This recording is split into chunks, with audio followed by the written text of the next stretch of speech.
All right, guys, Mr. Antonucci here, and we're diving into section 8A, chi-square test for goodness of fit. And as with any significance test, we're going to start off by stating the hypothesis. So the null hypothesis is a test about the distribution of a categorical variable, should state a claim about the distribution of that variable in the population of interest. So this first section, that's what we're going to talk about, stating the appropriate hypothesis for a test about the distribution of a categorical variable. So let's take a look at an example. I think that's the easiest way to kind of jump into this. So the company that makes M&Ms claims that the proportion of their candy that is brown, red, yellow, or green is 12.5%, and the proportion of their candy that is orange is 25%. So how would we state the null and alternative hypothesis? Well, for a chi-square test for goodness of fit, the null would be that the distribution of color in the large bag of M&M's milk chocolate candies is the same as the claimed distribution. Notice we have it here stated in terms of words. Also, the alternative is that the distribution of color in the large bag of M&M's milk chocolate candies is not the same as the claimed distribution. Okay, we could also do this kind of symbolically by saying the null that the proportion of brown, red, yellow, green are 12.5% and orange and blue are 25% or 0.25 and 0.125. And the alternative would be that at least two of these proportions differ from the values stated by the null hypothesis. So when we're doing this, you have to be careful that you don't state the alternative hypothesis in a way that suggests that all the proportions in the null hypothesis are wrong. Okay, so you don't want to state that all the proportions are different from the values stated in the null hypothesis. Okay, so that's how we're going to work with this one. So, for instance, it would be incorrect to write the alternative hypothesis as P brown is not equal to 0.125 and all the other ones are not equal to the null proportions. Okay, that's not what we're looking for. We're not trying to find convincing evidence that all the proportions are different. We're just trying to find convincing evidence that the distribution is not the same as the claimed one.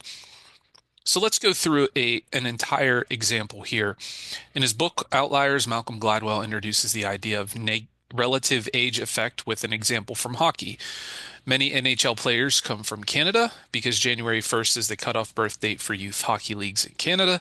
Children born earlier in the year compete against players who may be as much as 12 months younger. Gladwell argues that these relatively old players tend to be bigger, stronger, and more coordinated, and therefore get more playing time and more coaching and have a better chance of being successful. To see if the birth dates of NHL players are uniformly distributed across the 4 quarters of the year, we select a random sample of 80 NHL players and recorded their birthdays. The table summarizes the distribution of birthdays for these 80 players by quarter. So January to March, April to June, July to September, October to December, and these are the numbers of players. So the question is, do these data provide convincing evidence that the population proportions of NHL players born in each quarter are not all the same? So we're going to do three things here. We're going to state the appropriate hypothesis for a test that addresses this question. We're going to calculate the proportion of players in the sample who were born in each quarter. And we're going to explain how the proportions in part B give some evidence for the alternative hypothesis. So here we go.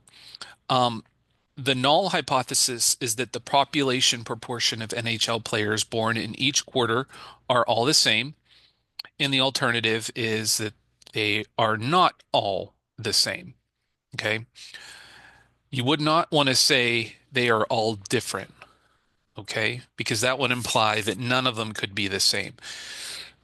We're just trying to show that not all of them are the same. Okay, so you could also state that the proportion for each quarter is all equal to 0.25, because if they were each equal to the same amount, they would each take up a quarter, which is 25%. And the alternative would be that at least two of the proportions are not equal to 0.25. And then we state our parameter of interest, which is the P sub quarter equals the population proportion of NHL players born in that specified quarter. Now that's part A. Part B asks us to calculate the proportion of players in the sample who were born in each quarter. So basically, we have to add all of these up and divide each of these by the total. So here's what we have. You have 80 total.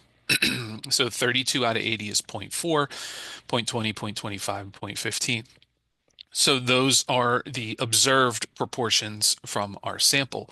And then part C, how does this information provide some evidence for the alternative hypothesis? Well, there's some evidence for the alternative because the sample proportions are not all the same.